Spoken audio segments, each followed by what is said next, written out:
You have a folder with 14 versions of the plan and 0 versions of the product.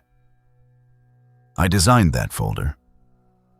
It is the most productive prison I have ever built. You feel behind, overwhelmed, and guilty despite working every Sunday night on the next version. And this is for you. What if the plan was never supposed to end? By the end of this video, I am going to ask you to build something with no plan at all.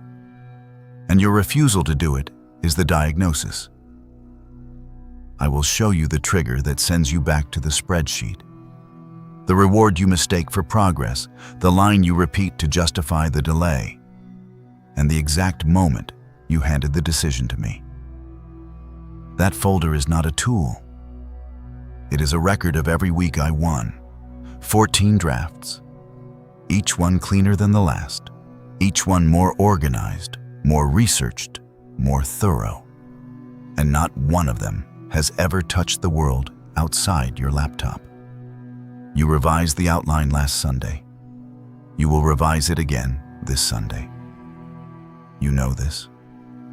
You have known it for months, and you have called that discipline. There is a name for what you are doing. It is not preparation. It is drifting. Not the kind that looks like laziness, the kind that looks like work, the kind where you sit down for 4 hours, build something beautiful, and produce nothing that can be tested, judged, or used. That is my favorite kind of drifter. The busy one. The one with a system. There is a specific reason your best planning sessions end with you feeling accomplished, but having changed nothing. And it is not discipline. It is not even procrastination. It is a loop. And the loop has a reward, a rationalization, and a rhythm that runs on a schedule now. But the spreadsheet was never the problem. The spreadsheet was the reward. You close the notebook on Sunday night and feel done. You feel like you worked. That feeling is real. But the progress is not. Here is what happens. When you reorganize your project board, rename your folders, rewrite your weekly targets, your brain registers completion. It fires the same signal it would fire if you had actually built something. The satisfaction of organizing is, to your circuitry, identical to the satisfaction of producing. That is not a flaw.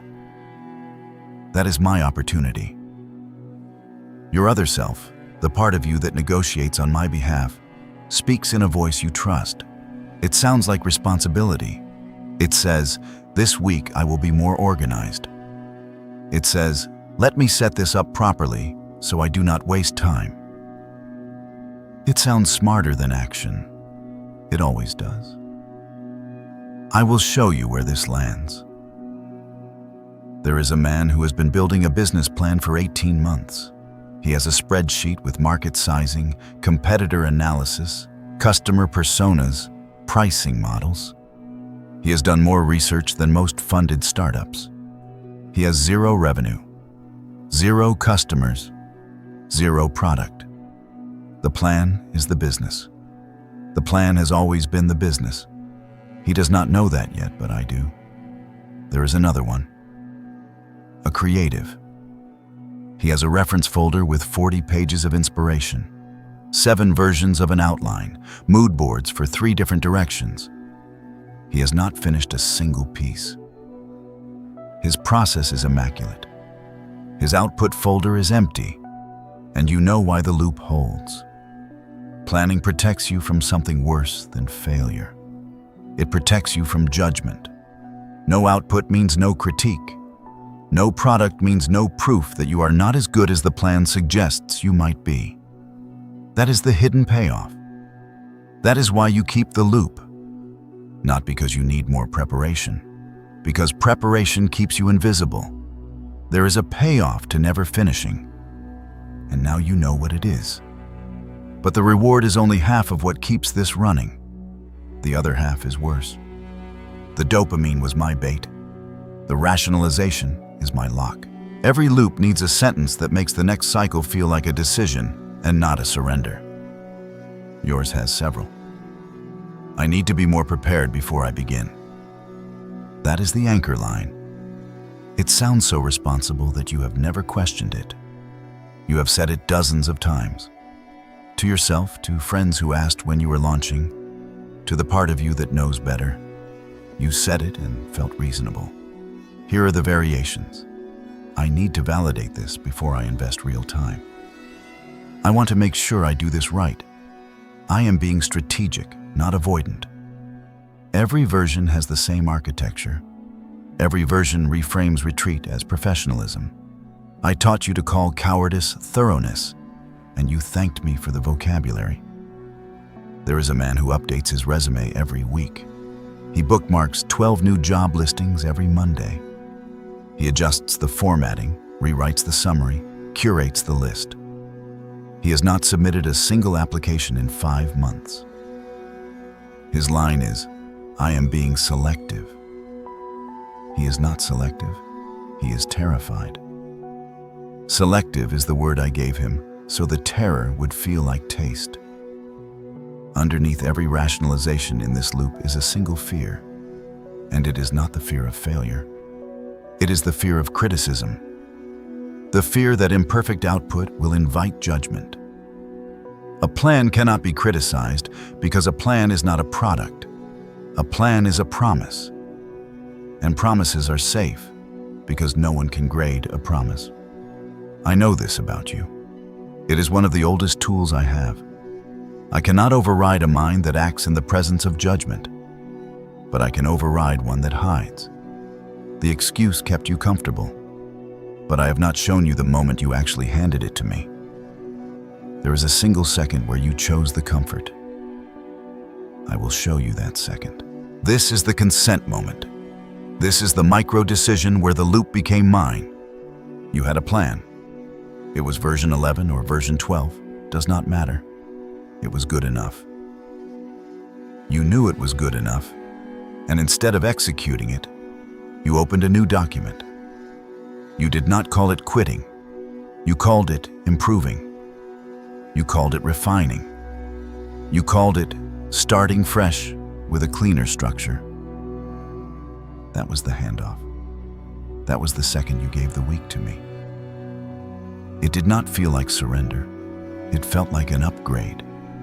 That is my signature. The consent moment always feels like the smart move. It never feels like defeat. If it felt like defeat, you would fight it. I need it to feel like progress. Now here is where the mechanism locks. That handoff happened once and it cost you something. Some energy, some time, some momentum. But the second time, it cost less. And the third time, even less. And now you do it on a schedule. Sunday you plan. Monday you start. Tuesday you fade. Wednesday, the plan feels stale. Thursday, you identify what went wrong with the structure. Friday, you outline the fix. Saturday, you rest. Sunday, you plan again. That is not a bad week. That is my week. Running on your calendar. There is a man who builds a new training program every month. He has designed 12 custom workout splits this year. He has not completed a single training block. Every new spreadsheet feels like the answer. Every new spreadsheet is the same handoff wearing a different name. Once the rhythm runs on its own schedule, I do not need your decision anymore. I just need your calendar. The loop no longer asks for permission. It takes the week and returns the plan. You cannot plan your way out of a planning trap. The exit is something else entirely. Let me show you what I see when I look at you. I see the trigger. Anxiety about doing the work, about the work being imperfect, about someone seeing the imperfect work. I see the reward, the clean feeling of an organized system, a refined outline, a better framework. I see the rationalization. I need to be more prepared. I see the repetition, weekly, automated, self-sustaining. I see a man who has read enough books about execution to fill a shelf. and who has not executed the thing he most wants to build. That is the full loop. It is clean, it is elegant, and it is mine. Here is the part you have not admitted to yourself. You like the loop, not consciously, but you like what it gives you. It lets you be someone who is about to do something great without ever testing whether that's true. Potential that is never tested cannot fail. And you have been living inside that protection for months. Some of you, for years. I want you to do something right now. Count the open tabs related to your biggest goal. Count the bookmarked articles, the saved courses, the research docs. Now count the finished outputs that goal has produced. Put the two numbers side by side. That ratio is not a metric. That is a confession. And here is what you are about to do. You are going to plan how to apply what I just told you. You are going to open a note. You are going to write 3 bullet points. You are going to tell yourself Monday. That is me. That is the loop. That is the plan protecting you from the work. The impulse you are feeling right now to organize your response to this video is the mechanism in real time. So here is what you will do instead. I am not going to give you a system. I am not going to give you a framework. I am going to give you one move that breaks the rhythm. And it will be uncomfortable because comfort is what I used to build the prison.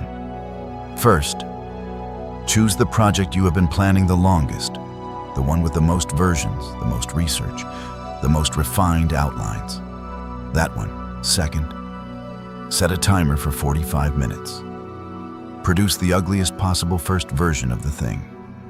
No outline, no structure, no revision, no checking the plan. Write it, build it, record it, draft it. Whatever the output is, make the worst version of it you are capable of making. Third, before the timer ends, send it, post it, submit it. Show it to one person, not for feedback, not for validation, for proof that it exists outside your folder. That is the dare. 3 moves, under an hour. And I already know what you want to do. You want to modify it? You want to adjust the time, pick a different project, add one more condition before you begin. That adjustment is the loop restarting. That adjustment is the other self stepping in to negotiate. That adjustment is me. The discomfort you feel right now is not the dare. It is the absence of the plan. Your hands want the spreadsheet. Your mind wants the outline. The architecture you normally hide behind is not there, and that emptiness is the friction that breaks the rhythm. That is what I have been keeping you from, not the work. The rawness of doing the work without the shield. The man who acts without preparation is the one I cannot hold. That is what definiteness looks like. Not a goal, not a vision board. A decision that collapses into action before the plan is ready. That is the only exit from every loop I build. Your plan is still open on your screen. I am comfortable with that. The question is whether you are.